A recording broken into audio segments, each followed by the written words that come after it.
Hello, friends. Welcome to the online session of Business and Commercial Knowledge. We are learning chapter number 6. The title of the chapter is Common Business Terminologies, and in that, we are learning part 9. In that, we are learning marketing terminology. We have learned several marketing terminologies. This is another part of marketing terminology itself. Next term is competitive advantage. Now, what do we mean by competitive advantage? Competitive advantage is the advantage that a firm has over its competitors. તમારી organisation કે તમારી firm છે એ તમારા કમ્પિટિટરની કમ્પેરિઝનમાં કેટલી વધારે સારી છે અથવા કેટલું વધારે સારું પરફોર્મ કરી શકે છે, કેટલું વધારે સારું સેલ્સ કરી શકે છે, એ તમારા માટે કમ્પિટિટિવ એડવાન્ટેજ કહેવાય. Something better that you have over your competitors. તમારા કમ્પિટિટર કરતાં તમારી પાસે કંઈક સારી વસ્તુ છે જેને કારણે તમે કોમ્પિટિશનમાં એન્ટર થાઓ તો તમે વધારે સસ્ટેન કરી શકો, તમારા કમ્પિટિટરને તમે હરાવી શકો. એ તમારો કોમ્પિટિટિવ એડવાન્ટેજ કહી શકાય. દાખલા તરીકે તમારી પાસે મોડર્ન મશીનરી અવેલેબલ છે જે માર્કેટમાં કોઈ પણ કોમ્પિટિટર પાસે અવેલેબલ નથી. તો આનો મતલબ એવો થયો કે તમે બહુ જ ફાસ્ટ પ્રોડક્શન કરી શકશો, સારી ક્વોલિટીવાળું પ્રોડક્શન કરી શકશો અને એને કારણે તમે કોમ્પિટિશનમાં જીતી જશો. તો આ તમારા માટે કોમ્પિટિટિવ એડવાન્ટેજ છે એમ કહી શકાય. Then competitive position. The position that a firm has or wishes to achieve within its industry as measured against its competition. તમારા કમ્પિટિટરની કમ્પેરિઝનમાં તમારી પોઝિશન મતલબ કે માર્કેટની અંદર 10-12 કંપનીઝ છે જે દરેક એકબીજાના કમ્પિટિટર છે, પણ આ દરેક કંપની એની કમ્પેરિઝનમાં તમારી પોઝિશન શું છે, તમારી પાસે કેટલો માર્કેટ શેર અવેલેબલ છે, તમારી પાસે કેટલા કસ્ટમર્સ અવેલેબલ છે, તમારું સેલ્સ કેટલું વધારે છે કે ઓછું છે, એના આધાર ઉપર નક્કી થઈ શકે કે તમારી પોઝિશન કમ્પિટિટિવ પોઝિશન કેવી છે. તો કોમ્પિટિટિવ પોઝિશન મતલબ તમારા કમ્પિટિટરની કમ્પેરિઝનમાં તમારી પરિસ્થિતિ કેવી છે એને કોમ્પિટિટિવ પોઝિશન કહી શકાય. દેન કોંગ્લોમરેટ ડાયવર્સિફિકેશન. ડાયવર્સિફિકેશનનો મતલબ થાય વિવિધતા લઈ આવવી. તમે અત્યારે જે પ્રોડક્ટ બનાવી રહ્યા છો એના જેવી જ બીજી કોઈ પ્રોડક્ટ તમારા બિઝનેસમાં તમે એડ કરો તો તમે ડાયવર્સિફિકેશન કર્યું છે એમ કહી શકાય.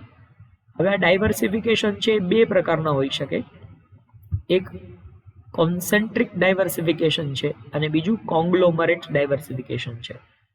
કોન્સેન્ટ્રિક ડાયવર્સિફિકેશન મતલબ શું? તો સેમ લાઇન ડાયવર્સિફિકેશન. તમે અત્યાર સુધી જે પ્રોડક્ટ બનાવો છો એના જેવી જ બીજી કોઈ પ્રોડક્ટ બનાવવાની શરૂઆત કરો તો એ ડાયવર્સિફિકેશન છે ને સેમ લાઇન ડાયવર્સિફિકેશન કહેવાય. દાખલા તરીકે પેપ્સી, એના દ્વારા કોલ્ડ ડ્રિંક મેન્યુફેક્ચર કરવામાં આવે છે.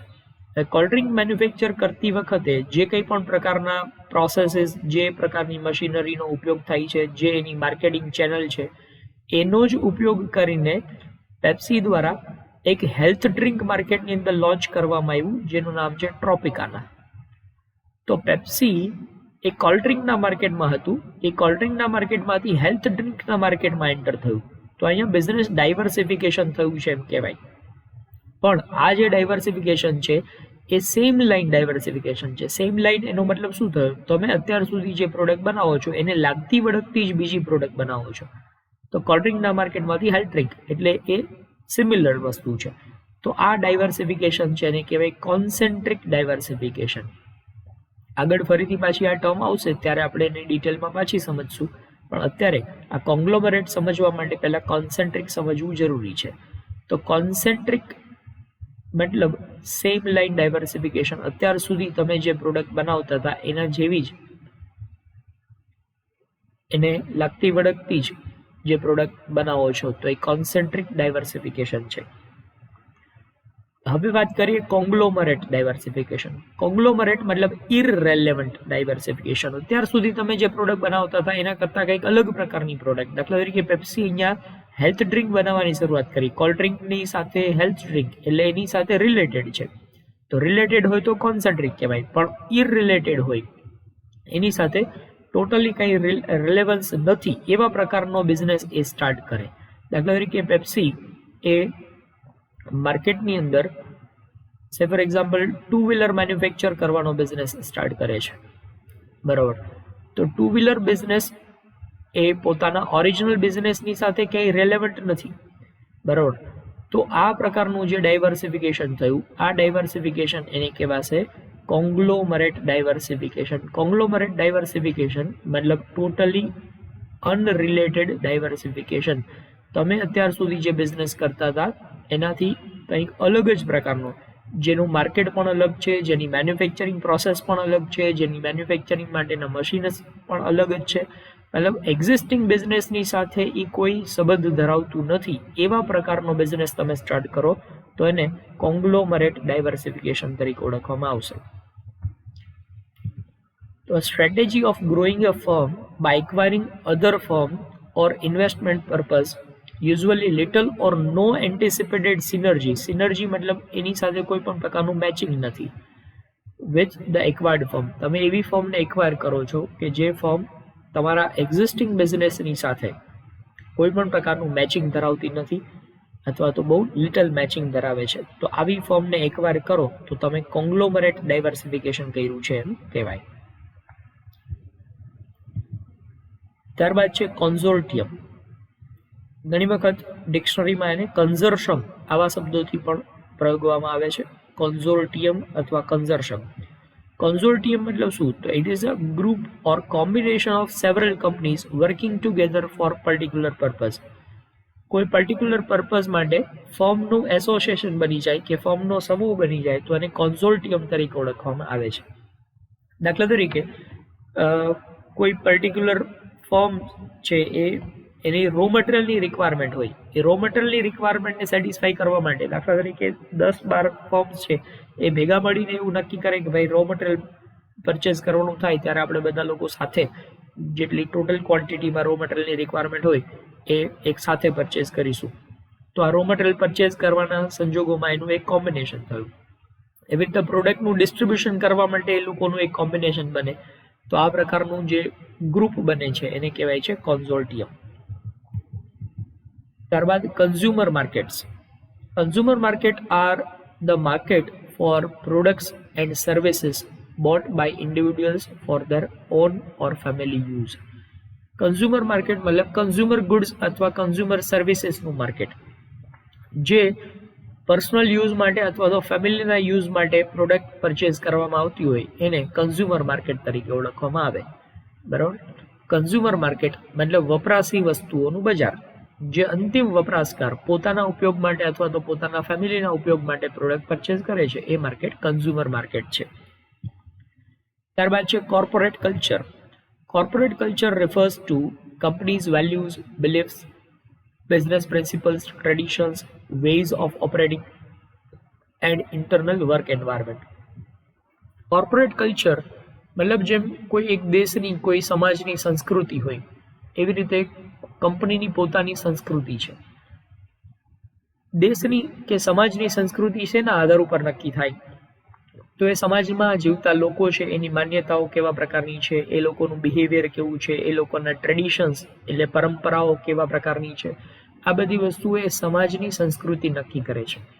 એવી જ રીતે કોર્પોરેટ કલ્ચર એટલે કંપનીની પોતાની આ પ્રકારની માન્યતાઓ, કંપનીના પોતાના બિઝનેસ પ્રિન્સિપલ્સ, કંપનીના પોતાના ટ્રેડિશન્સ એટલે પરંપરાઓ, કંપની કયા પ્રકારની પરંપરાઓ અને કયા પ્રકારની ધારણાઓનું પાલન કરે છે, આ બધાનો જે ટોટલ એને કહેવાય કોર્પોરેટ કલ્ચર એટલે કંપનીની પોતાની સંસ્કૃતિ. કંપનીના લોકો એકબીજાની સાથે કેવું વર્તન કરે છે, કંપનીના મેનેજમેન્ટ અને કંપનીના જે એમ્પ્લોઈઝ છે આ બંને વચ્ચેના રિલેશન્સ કેવા છે, લોકોની સાથે કેવી રીતે બિહેવિયર કરવામાં આવે છે, લોકોનું માન સન્માન કેવું જાળવવામાં આવે છે, આ બધી બાબતો એ કંપનીનું કલ્ચર છે એમ કહી શકાય.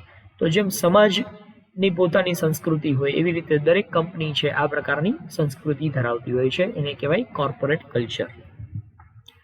Then comes cross selling, using a customer's buying history to select them for related offers.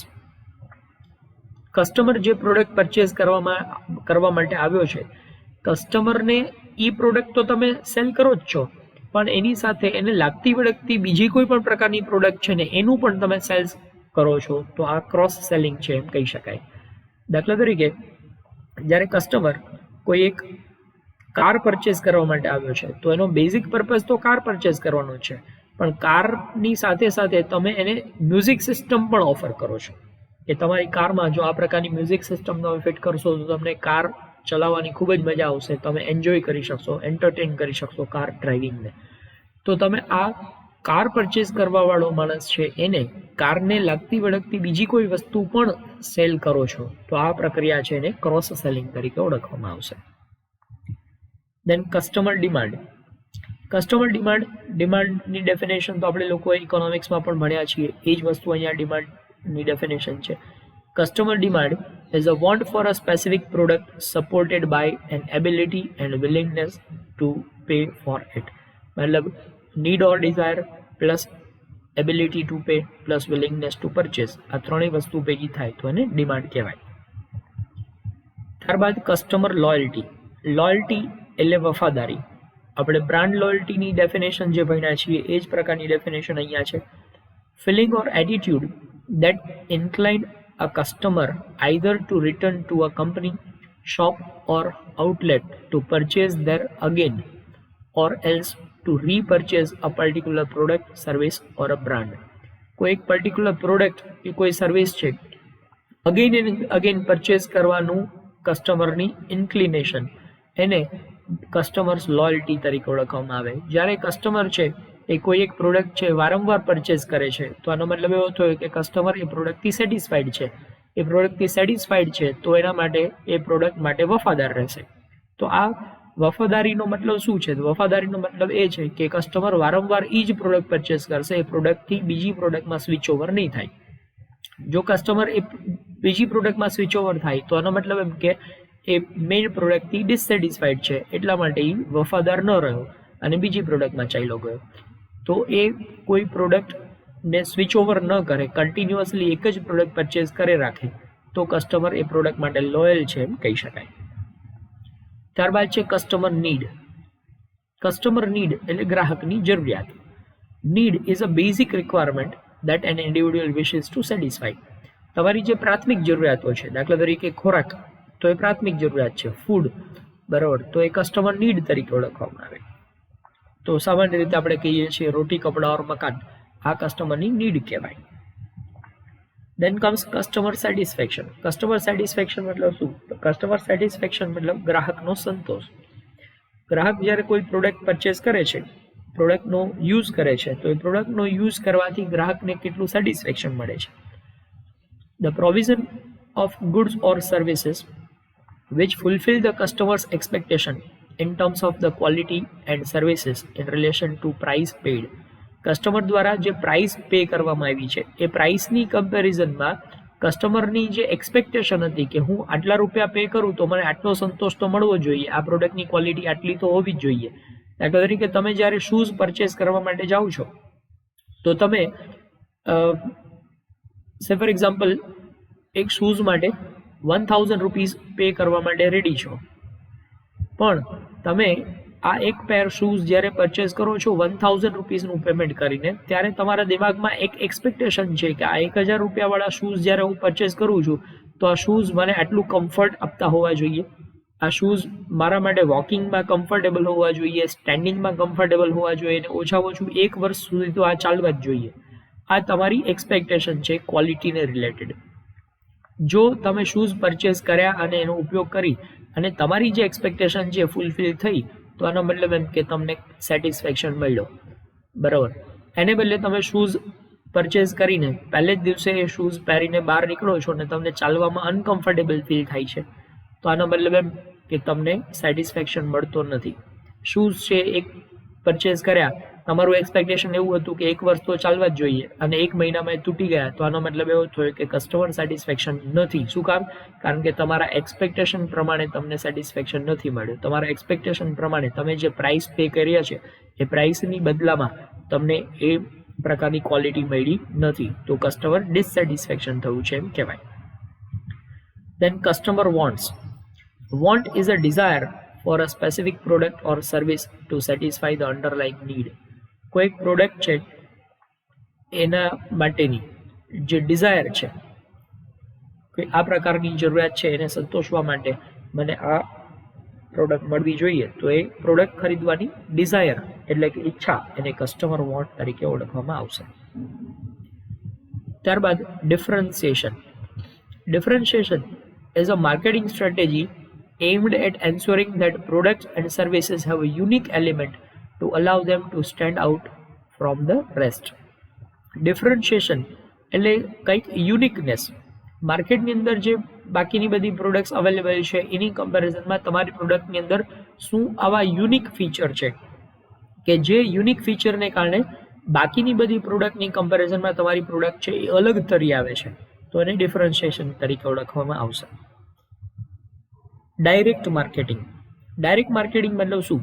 Van a business and non profit organisation market their products or services or causes directly to the consumers based on the consumers interest. જ્યારે customer જે તમારા actual customer છે, જે તમારા potential customer છે, એ લોકો સુધી જ તમારો માર્કેટિંગ મેસેજ તમે પ્રોવાઈડ કરો તો એને ડાયરેક્ટ માર્કેટિંગ તરીકે ઓળખવામાં આવે. દાખલા તરીકે તમે એક કોચિંગ ક્લાસીસ ચલાવી રહ્યા છો. કોચિંગ ક્લાસીસ એમાં તમે 12th સ્ટાન્ડર્ડના સ્ટુડન્ટ્સ ને કોચિંગ પ્રોવાઈડ કરી રહ્યા છો. 12th સ્ટાન્ડર્ડના સ્ટુડન્ટ્સ માટે તમે ટ્યુશન ક્લાસ ચલાવી રહ્યા છો. હવે 12th સ્ટાન્ડર્ડના સ્ટુડન્ટ માટેનો તમારો જે કોચિંગ ક્લાસ છે એમાં તમારા કસ્ટમર કોણ કહેવાય? તો જે લોકો અત્યારે 11th સ્ટાન્ડર્ડમાં ભણી રહ્યા છે એ લોકો તમારા માટે કસ્ટમર છે. તો તમે તમારી માર્કેટિંગ એક્ટિવિટીઝ આ 11th સ્ટાન્ડર્ડના સ્ટુડન્ટને ફોકસ કરીને છે. તમે 11th સ્ટાન્ડર્ડના સ્ટુડન્ટ્સ માટેનો કોઈ સેમિનાર ઓર્ગેનાઇઝ કરો, એ લોકો માટે કોઈ એવું કમ્યુનિકેશન કરો, એ લોકોને મેસેજ મોકલીને એડમિશન લેવા માટે તમે ઇન્સ્પાયર કરો, તો અહીંયા તમારી જે એક્ટિવિટીઝ છે એ તમારા જે એકચ્યુઅલ પોટેન્શિયલ કસ્ટમર્સ છે એ લોકોને જ તમે ડાયરેક્ટ ફોકસ કરો છો. તો અહીંયા તમારું માર્કેટિંગ છે એ ડાયરેક્ટ માર્કેટિંગ છે એમ કહી શકાય.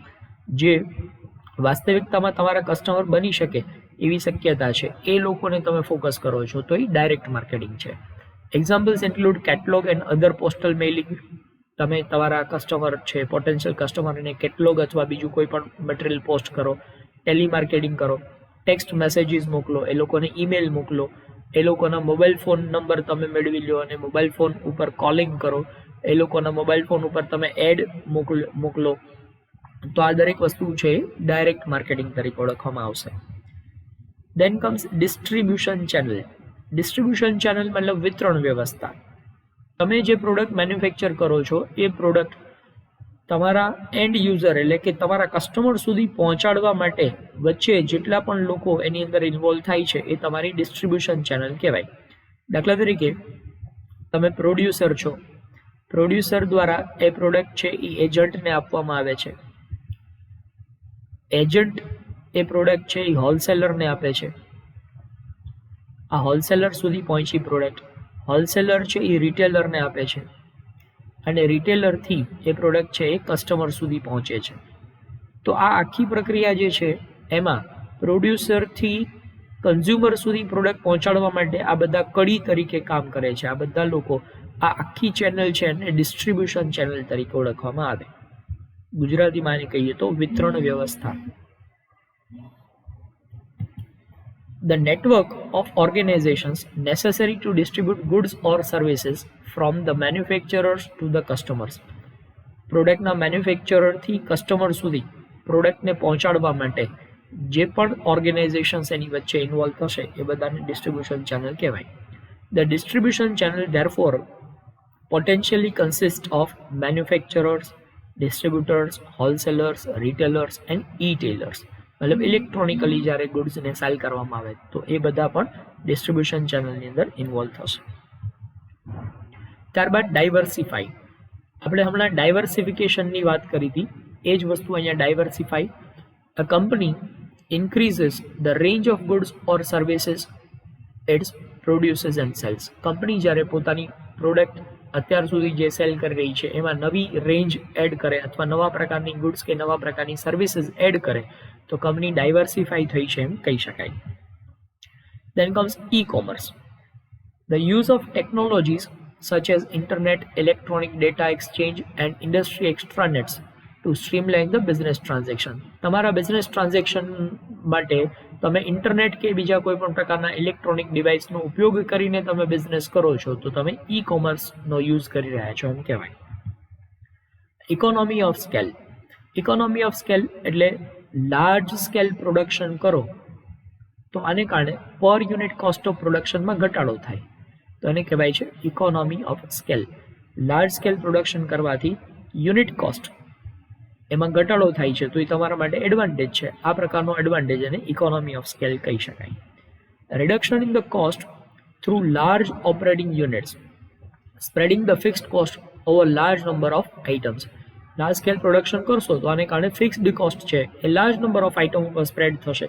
લાર્જ નંબર ઓફ આઇટમ ઉપર સ્પ્રેડ થાય તો અલ્ટિમેટલી તમારી પર યુનિટ કોસ્ટ છે એ ડિક્રીઝ થશે. આ પર યુનિટ કોસ્ટમાં ડિક્રીઝ થવું એ ફર્મ માટે એડવાન્ટેજ છે. આ એડવાન્ટેજને ઇકોનોમી ઓફ સ્કેલ કહેવાય. Then comes external environment. External environment is the condition and forces that define a firm's competitive position and influence its strategic options, also called competitive environment. External environment મતલબ external factors are uncontrollable factors. એવા બધા uncontrollable factors કે જે ફર્મની competitive position ઉપર effect કરે છે અને ફર્મના કંટ્રોલમાં નથી એ બધાને એક્સટર્નલ એન્વાયરમેન્ટ તરીકે ઓળખવામાં આવશે. દાખલા તરીકે government policy, competitors policy, demographic conditions આ બધા એ એક્સટર્નલ એન્વાયરમેન્ટનો પાર્ટ છે જે ફર્મ પોતે કંટ્રોલ કરી શકતી નથી પરંતુ એ ફર્મની પોઝિશનને ઇફેક્ટ તો કરે જ છે. તો આ બધા જ માર્કેટિંગ ટર્મિનોલોજીસ છે. I hope you understood them very well and you will revise them again and again so that you can understand them very well. Thank you.